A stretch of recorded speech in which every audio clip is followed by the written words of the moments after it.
اعوذ باللہ من الشیطان الرجیم بسم اللہ الرحمن الرحیم. ګرانو او قدرمنو کتونکو السلام علیکم ورحمت الله وبرکاته. ملګرو څنګه چې تاسو ته معلومه ده چې نن سبا د کرونا وایرس په حواله باندې مختلف قسمه معلومات روان دي، دغه شان مختلف قسمه خبرې کیږي، مختلف قسمه هلې ځلې روانې دي. د حکومت په سطح باندې هم دغه شان د غیر سرکاري ادارو د طرف نه هم دې وخت کې چې کومه خبره ډېره ضروري ده هغه دا ده چې لاک ډاون شروع دی په ملک په ټولو حصو کې تقریبا،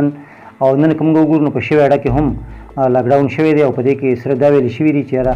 کم میډیکل سټور دي یا دغه شان د کریانې دوکانونه دي هغه به کلا وي، د هغې نه علاوه به نور هر څه بند دي. د دې هر څه بندولو مطلب دا دی چې تاسو د دې بیمارۍ نه بچ شئ او تاسو ته مسلې مخې ته رانه شي. نو په کار دا دی چې په دې حواله باندې موږ حکومت سره پوره مرسته وکړو، هغې سره ملاتړ وکړو، او که چېرې د دې خلاف ورزي کېږي دغه دوکانداران شو یا دغه بازاري چې څومره پورې خلک دی بازار کې،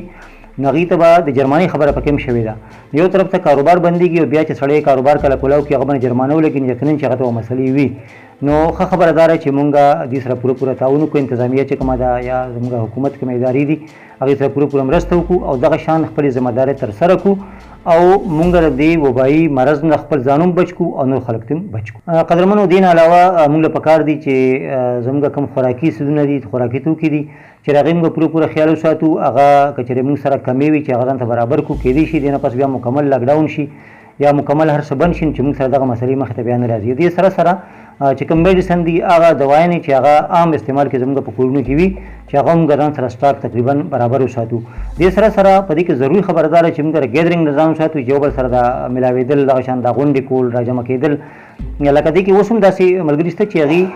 چا کویدن وه، د چا واده و یا د چا ختم و یا نو هغې کې هغې ګڼه جوړه کړې وه. نو دغې نه ځان ساتل پکار دي ځکه چې دا ټوله مسله د ګڼې نه راځي، د یو بل سره ملاوېدو نه راځي او دغه شان د مسلې په دې کې مخې ته راځي. دې سره سره دغه شان چې کوم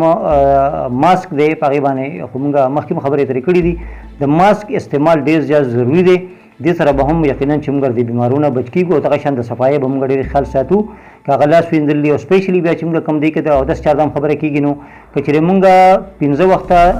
لکه مونځ له ځو باقاعده یقینا چې موږ ځو، خو ځینې داسې ملګري وي چې هغې یو اودس باندې 4 مونځه کوي یا 5 مونځه کوي. نو په کار دا دی چې اوس موسم هم ښه شوی دی نو چې موږ د هر